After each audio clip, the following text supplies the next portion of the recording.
મોરબીના જેતપર ગામના ખેડૂતોએ ટ્રેક્ટર રેલી યોજીને કલેક્ટરને આવેદનપત્ર આપ્યું. મોરબી જિલ્લાના ગ્રામ્ય વિસ્તારમાંથી પસાર થનારી હેવી વીજ લાઇન પ્રોજેક્ટને લઈને ખેડૂતોમાં ભારે અસંતોષ જોવા મળી રહ્યો છે. ખેડૂતોનો આક્ષેપ છે કે તેમની ફળદ્રુપ જમીનોમાં વીજપોલ અને વીજ લાઇન નાખવાની કામગીરી દરમિયાન પૂરતું વળતર આપવામાં આવતું નથી, તેમજ તેમની રજૂઆતોને પણ અવગણવામાં આવી રહી છે. તાજેતરમાં જેતપર ગામે વીજ કંપનીની કામગીરીનો વિરોધ કરતા ખેડૂત અને પોલીસ વચ્ચે ઘર્ષણ સર્જાયું હતું. આ ઘટનાના પગલે ખેડૂતોમાં વધુ રસ ફેલાયો છે, જેના વિરોધ સ્વરૂપે આજે મોરબીના માળિયા અને હળવદ તાલુકાના વિવિધ ગામોમાંથી ખેડૂતો મોટી સંખ્યામાં ટ્રેક્ટર લઈને મોરબી કલેક્ટર કચેરી ખાતે પહોંચ્યા હતા અને સૂત્રોચ્ચાર સાથે વીજ કંપની વિરુદ્ધ રોષ વ્યક્ત કર્યો હતો.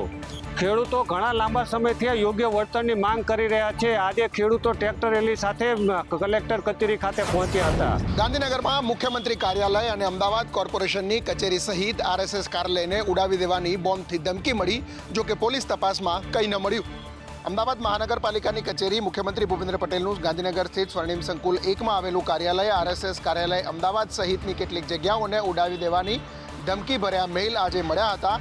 આ બોમ્બની ધમકીના મેલ ખાલિસ્તાનીઓ તરફથી મળ્યા હતા, જેમાં હિન્દુ આપ અપને બચ્ચે બચાવ લખવામાં આવ્યું હતું. આ સાથે ઓપરેશન બ્લુ સ્ટારનો પણ ઉલ્લેખ કરવામાં આવ્યો હતો. આરએસએસ કાર્યાલયમાં શ્રેણીબદ્ધ હુમલાની ઈમેલમાં ધમકી આપવામાં આવી હતી. તો સાથે એક જ પેટર્નથી આ તમામ ધમકીઓના મેલ આવ્યા હતા.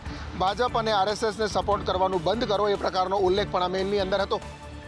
અલગ અલગ જગ્યાઓ પર મળેલા આ મેલની પેટર્ન એક હોવાનું પોલીસ તપાસમાં સામે આવ્યું છે. સાથે એવું લખવામાં આવ્યું છે કે તમારે જો બચવું હશે તો હિન્દુઓએ આરએસએસ છોડવું પડશે. સુરતમાં ભૂતિયા ડિમોલેશન મામલે અંતે પાલિકા કમિશનરે આ મામલે ગંભીરતાથી લઈ ઉચ્ચ સ્તરીય તપાસ કમિટીની રચના કરી છે. નાસિરનગરમાં 100થી વધુ કાચા પાકા મકાનોનો કથિત નકલી ડિમોલેશન મામલે આ તપાસ કમિટી કામગીરી કરશે. પાલિકા દ્વારા ગઠિત આ 6 સભ્યોની કમિટીમાં 2 deputy municipal commissioner, 1 additional city ઇજનેર, 2 કાર્યપાલક ઇજનેર અને 1 ડેપ્યુટી ઇજનેરનો સમાવેશ કરવામાં આવ્યો છે. આ કમિટી સમગ્ર મામલાની ઝીણવટભર તપાસ કરી પોતાનો રિપોર્ટ વિસ્તૃત રીતે પાલિકા કમિશનર સમક્ષ રજૂઆત કરશે. તે બાદ રિપોર્ટના આધારે સમગ્ર કૌભાંડ કે બેદરકારીમાં સંડોવાયેલ કસૂરવાર અધિકારીઓ સામે કડકમાં કડક કાર્યવાહી કરવામાં આવશે. હાલ તો આ તપાસ કમિટીના અધ્યક્ષ તરીકે ડેપ્યુટી કમિશનર મીનાબેન ગજ્જરને નિમવામાં આવ્યા છે. ત્યારે આ તપાસ નિષ્પક્ષ થઈ રહ્યું છે કે નહીં તે માટે પણ હવે જોવાનું રહેશે. દક્ષિણ ગુજરાતની સૌથી મોટી ડેરી એટલે સુમૂલ ડેરી. સુમૂલ ડેરીની ચૂંટણી થાય તે પહેલા જ રાજકીય માહોલ છે તે ગરમાયો છે. સુરતમાં સુમૂલ ડેરીની ચૂંટણી પહેલા રાજકીય ભૂકંપ સર્જાયો છે. સુમૂલ ડેરીની મતદાર યાદીમાંથી પૂર્વ ડિરેક્ટર જયેશ ડેલાનું નામ રદ કરવામાં આવતા વિવાદ સર્જાયો છે. પૂર્વ ડિરેક્ટર જયેશ ડેલા ભાજપમાં જોડાવાના કારણે તેમની સામે આ ખેલ કર્યા હોવાનું માનવામાં આવી રહ્યું છે. આ સમગ્ર મામલાને જયેશ ડેલાને રાજકીય કાવાદાવા ગણાવીને પોતાનો પક્ષ રજૂ કરવાની તક પણ તેમને ન આપી હોવાનો આક્ષેપ કર્યો છે. સુમૂલ ડેરીની મતદાર યાદીમાંથી પોતાનું નામ રદ કરવાને એકતરફી નિર્ણય ગણાવી આ નિર્ણયને હાઈકોર્ટમાં પડકારવાની તૈયારી દર્શાવી છે. સાથે જયેશ ડેલાને પારદર્શક વહીવટ અને નવું પેનલ મેદાનમાં ઉતારવાની ચમકી ઉચ્ચારી છે. ત્યારે વિવાદ વચ્ચે આવેલી આ સુમૂલ ડેરીની ચૂંટણી પર હવે સૌ કોઈની નજર મંડાઈ રહી છે. સુરતના ક્રાઇમ બ્રાન્ચની એન્ટી ટ્રાફિકિંગ યુનિટની ટીમ દ્વારા પાંડેસરા વિસ્તારમાં ચાલતા ગેરકાયદેસર દેહ વેપારનો કર્યો છે પર્દાફાશ. આ ઓપરેશન દરમિયાન પોલીસે દેહ વેપારના દલદલમાંથી 3 મહિલાઓને મુક્ત કરાવી હતી. તો બીજી તરફ માનવતાને શરમાવે મૂકે તેવી ઘટનામાં 2 સગીર બાળકોને આ બાળ મજૂરીના ચુંગલમાંથી પણ હેમખેમ છોડવામાં આવ્યા હતા. આ સમગ્ર નેટવર્ક પાછળ અમિત ઉર્ફે રાજુ, અનિકેત રાજપૂત અને અંકુર પટેલ નામના શખ્સનો હોવાનું સામે આવ્યું છે. હાલમાં મુખ્ય આરોપી ફરાર હોવાથી પોલીસે તેમને વોન્ટેડ જાહેર કર્યા છે અને તેમની શોધખોળ હાથ ધરી છે. પોલીસે ઇમોરલ ટ્રાફિકર પ્રોહિબિશન એક્ટ અને જુવેનાઇલ ઇસ્ટીટ એક્ટ હેઠળ ગુનો નોંધી આગળની તપાસ હાથ ધરી છે.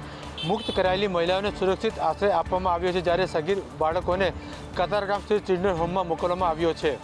ત્યારે હવે એ જોવાનું રહ્યું કે પોલીસ વોન્ટેડ આરોપીઓને ક્યારે પકડે છે અને આ રેકેટ સાથે સંકળાયેલા કયા મોટા માથાઓના નામ સામે આવી રહ્યા છે. વડોદરાના આજવા સરોવરના પાણીનો જથ્થો ઘટતા વડોદરા શહેર માટે પીવાના પાણીનો મુદ્દો હવે ચર્ચામાં આવ્યો છે. વડોદરામાં પીવાના પાણીની સતત ઉપલબ્ધતા જળવાઈ રહે તે માટે મ્યુનિસિપલ કમિશનર અરુણ મહેશ બાબુએ સિંધરોડ વોટર ટ્રીટમેન્ટ પ્લાન્ટ અને મહીસાગર ફ્રેન્ચ વેલની મુલાકાત લઈ કામગીરીનું નિરીક્ષણ કર્યું હતું. કમિશનરે પ્લાન્ટની કામગીરી, પાણીની શુદ્ધિકરણ પ્રક્રિયા તેમજ ભવિષ્યની જરૂરિયાતોને ધ્યાનમાં રાખી અધિકારીઓ સાથે ચર્ચા પણ કરી હતી. પાલિકા દ્વારા શહેરમાં પીવાના પાણીની સ્થિતિ પર સતત નજર રાખવામાં આવી રહી હોવાનું પણ તેઓએ જણાવ્યું હતું. આજવા સરોવરના પાણીનો જથ્થો ઘટતો હોવા છતાં પણ વડોદરા શહેરને પીવાલાયક પાણી મળી રહે તે હેતુથી વડોદરા તંત્ર હવે સજ્જ છે તેવો દાવો કરવામાં આવ્યો છે. રાજકોટના જામનગર રોડ ઉપર નિર્માણ પામેલા સાંઢિયા પુલને એક સપ્તાહમાં ખુલ્લો મૂકવાની જાહેરાત સ્ટેન્ડિંગ ચેરમેન દ્વારા કરવામાં આવી છે. રાજકોટના જામનગર રોડ ઉપર નિર્માણ પામેલો સાંઢિયા પુલ હવે ટૂંક સમયમાં જ લોકાર્પણ થવાનો છે. સ્ટેન્ડિંગ ચેરમેન પરેશભાઈ પીપળિયાએ નિવેદન આપતા જણાવ્યું છે કે આગામી 8 દિવસની અંદર સાંઢિયા પુલનું ઉદ્ઘાટન કરી દેવાશે. બ્રિજની અંદર જે કંઈ પણ ક્ષતિઓ હતી તે ક્ષતિઓ હાલ દૂર કરી લેવામાં આવી છે અને ટૂંક સમયમાં જ મુખ્યમંત્રી અથવા તો ડેપ્યુટી સીએમના હસ્તે આ બ્રિજને ખુલ્લો મૂકી દેવાશે અને લોકોને પડતી હાલાકી જલ્દી દૂર થાય તે માટેની અમારી પ્રાથમિક કાર્યવાહી રહેશે. ઉલ્લેખનીય છે કે છેલ્લા 1 મહિનાથી આ બ્રિજ તૈયાર કરીને રાખવામાં આવ્યો છે, પરંતુ હજુ સુધી લોકાર્પણ ના કરવામાં આવતા રાજકોટવાસીઓની અંદર ભારે રોષ જોવા મળ્યો હતો. 1 મહિના કરતા વધુ સમયથી સાંઢિયો પુલ તૈયાર થઈ ગયો છે, પરંતુ રાજનેતાઓને હજુ સુધી કોઈ મુહૂર્ત મળ્યું નથી. આખરે હવે લોકોની આતુરતાનો અંત આવશે અને સાંઢિયા પુલ ખુલ્લો મૂકી દેવાશે. મ્યુલ એકાઉન્ટ મામલે પૂર્વ કચ્છ સાયબર ક્રાઇમ પોલીસે મોટી કાર્યવાહી કરી છે. 43 કરોડના સાયબર ફ્રોડના કેસમાં 4 આરોપીની ધરપકડ કરવામાં આવી છે. પૂર્વ કચ્છ પોલીસ દ્વારા ઓપરેશન મ્યુલ હન્ટના સાયબર ફ્રોડમાં મોટી કાર્યવાહી કરવામાં આવી છે. પૂર્વ કચ્છ સાયબર ક્રાઇમ દ્વારા 105 બેંક ખાતામાં થયેલા સાયબર ફ્રોડનો પર્દાફાશ કર્યો છે. સમગ્ર મામલે તપાસ કરતા રૂપિયા 43 કરોડથી વધુની રકમનો સાયબર ફ્રોડ થયા હોવાનો ખુલાસો થયો છે. આરોપીએ અલગ અલગ નકલી વેબસાઇટના માધ્યમથી સાયબર ફ્રોડ આચરતા હતા. મ્યુલ હન્ટના સાયબર ફ્રોડમાં દેશના અલગ અલગ રાજ્યોમાં છેતરપિંડીની ફરિયાદ નોંધવામાં આવી હતી. આ ફરિયાદને પગલે પોલીસ દ્વારા કાર્યવાહી હાથ ધરી છે. સાયબર ફ્રોડના કેસમાં પોલીસે હાલ 4 આરોપીની ધરપકડ કરી છે. આ મામલે હજુ પણ ફરાર 4 આરોપીની શોધખોળ હાથ ધરી છે. આ કેસમાં હજુ પણ વધુ કેટલાક ખુલાસા થવાની શક્યતા છે. રાજકોટ મનપાની પ્રી મોન્સૂન કામગીરીના દાવા વચ્ચે સંદેશ ન્યૂઝના રિયાલિટી ચેકમાં ફૂટ્યો ભાંડો. છેલ્લા ઘણા વર્ષોથી રાજકોટ મનપા પ્રી મોન્સૂન કામગીરીના દાવા કરે છે અને તેની પાછળ લાખો રૂપિયા ખર્ચે છે, પરંતુ સામાન્ય એવા 1 થી 2 ઇંચ વરસાદમાં જળબંબાકાર જેવી સ્થિતિ સર્જાય છે. ત્યારે ચોમાસા પહેલા મનપાએ પ્રી મોન્સૂન કામગીરીમાં કેવી ઢીલી નીતિ રાખી છે અને કેવી સફાઈ કરી છે તેને લઈને સંદેશ ન્યૂઝ દ્વારા રિયાલિટી ચેક કરવામાં આવ્યું હતું. જે પૈકી શહેરમાં કુલ નાના મોટા 63 વોકળા છે, તેમાંથી માત્ર 70% વોકળાની જ સાફ સફાઈ થઈ છે, જ્યારે 30% વોકળામાં ગંદકીના ગંજ છે તે જોવા મળ્યા હતા. પરિણામે ફરી એક વખત રાજકોટમાં સામાન્ય વરસાદમાં પણ પાણી ભરાવાની સ્થિતિ સર્જાય તેવી શક્યતાઓ રહેલી છે. સાફ સફાઈ પાછળ ખર્ચવામાં આવ્યા લાખો રૂપિયા, પરંતુ સફાઈ થઈ માત્ર 70% વોકળાની જ. ઉમરેઠ તાલુકાના પણસોરા ગામે આજે તંત્ર દ્વારા જાહેર માર્ગ ઉપર અડચણરૂપ દબાણો દૂર કરવામાં આવ્યા હતા. પણસોરા ગામમાં મસ્જિદ પાસેના વિસ્તારમાં છેલ્લા લાંબા સમયથી દબાણો ખડકાયા હતા, જેને લઈને લોકોને અવરજવર કરવામાં મુશ્કેલીનો સામનો કરવો પડતો હતો. ત્યારે તંત્ર દ્વારા દબાણકારોને નોટિસો આપવામાં આવી હતી, પરંતુ દબાણકારોએ નોટિસોને ગણકાર્યા વિના દબાણો દૂર કર્યા ન હતા, જેને લઈને આજે તંત્રએ ચુસ્ત પોલીસ બંદોબસ્ત હેઠળ દબાણો દૂર કરવાની કામગીરી કરી હતી. જાહેર માર્ગ ઉપર ખડકાયેલા દબાણો દૂર થતા રસ્તા ખુલ્લા થયા હતા, જેને લઈને લોકોએ રાહતની લાગણી અનુભવી હતી. તંત્ર દ્વારા આગામી સમયમાં પરસોડા ગામના અન્ય વિસ્તારમાં પણ દબાણો દૂર કરવાની કામગીરી હાથ ધરવામાં આવશે. મહેસાણામાં વસ્તી ગણતરીને લઈને તંત્ર અને શિક્ષકો આમને સામને આવી ગયા છે. ફરજ સોંપાયા બાદ પણ ફરજ પર હાજર ન થતા તંત્ર હવે આકરા પગલા શિક્ષકો સામે લેશે. મહેસાણામાં વસ્તી ગણતરીને લઈને તંત્ર લાલઘૂમ જોવા મળી રહ્યું છે. કામગીરી ન જોડાતા 24 શિક્ષકો સામે હવે કાર્યવાહી કરવામાં આવશે. 24 શિક્ષકો સામે ફોજદારી ગુનો નોંધવામાં આવશે. કામગીરીને લઈને શિક્ષકો અને તંત્ર વચ્ચે ભારે ખેંચતાણ જોવા મળી રહી છે, જ્યારે વિરોધ કરી રહેલા શિક્ષકોમાં ભારે અસંતોષ જોવા મળ્યો છે.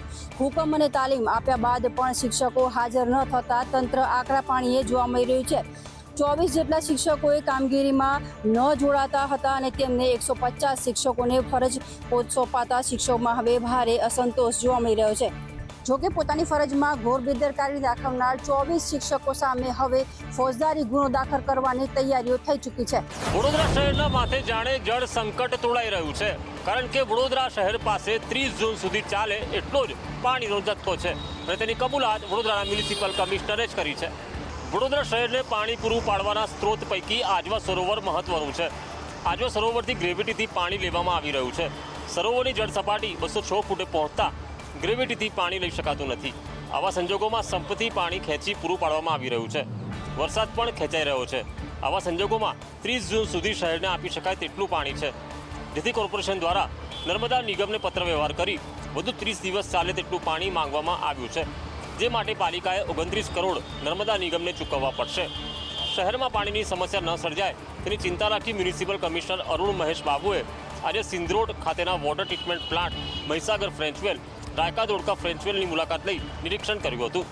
મ્યુનિસિપલ કમિશનર અરુણ મહેશ બાબુએ કહ્યું કે રાજ્ય સરકારની સૂચના બાદ વડોદરા શહેરના જેટલા પણ સ્થળોએ વરસાદી પાણી ભરાય છે તે સ્પોટ પણ ઓળખી લેવામાં આવ્યા છે અને તેના માટે ટીમો પણ બનાવી દેવામાં આવી છે. MS યુનિવર્સિટીએ યુવા પેઢી માટે આધુનિક યુગના પડકારો માટેનો એક પેપર કોર્સ શરૂ કર્યો છે, જેનું નામ જેન ઝી પેપર કોર્સ આપવામાં આવ્યું છે. The Maharaja Sayajirao university of Baroda દ્વારા શરૂ કરવામાં આવેલો જેન ઝી પેપર કોર્સ ખાસ કરીને આજની યુવા પેઢીની જરૂરિયાતોને ધ્યાનમાં રાખીને તૈયાર કરવામાં આવ્યો છે. આ કોર્સમાં વિદ્યાર્થીઓને ડિજિટલ વર્તણૂક, અસરકારક કોમ્યુનિકેશન સ્કિલ, લીડરશિપ ગુણો અને આધુનિક જીવનશૈલી સાથે જોડાયેલા મુદ્દાઓ અંગે માર્ગદર્શન આપવામાં આવશે. યુનિવર્સિટીનો ઝેન ઝી કોર્સ વિદ્યાર્થીઓને ભવિષ્યના પડકાર માટે વધુ તૈયાર બનાવશે. વડાપ્રધાન નરેન્દ્ર મોદીના નેતૃત્વમાં હેઠળ આરોગ્ય ક્ષેત્રમાં થઈ રહેલા વિકાસના ભાગરૂપે આશરે ₹500 કરોડના ખર્ચે હોસ્પિટલને અત્યાધુનિક સુવિધાઓથી સજ્જ કરવામાં આવી રહી છે. ત્યારે જામનગરના ધારાસભ્ય અને કોર્પોરેશનના પંચાયત પદાધિકારીઓ સાથે હોસ્પિટલની નવનિયુક્ત બિલ્ડિંગની વિઝિટ લઈ મુલાકાત લીધી હતી. વધતી જતી દર્દીઓની સંખ્યા અને આધુનિક આરોગ્ય સુવિધાઓની જરૂરિયાતને ધ્યાનમાં રાખી હોસ્પિટલના વિસ્તરણ અને પુનર્નિર્માણની યોજના અમલમાં મૂકવામાં આવી છે.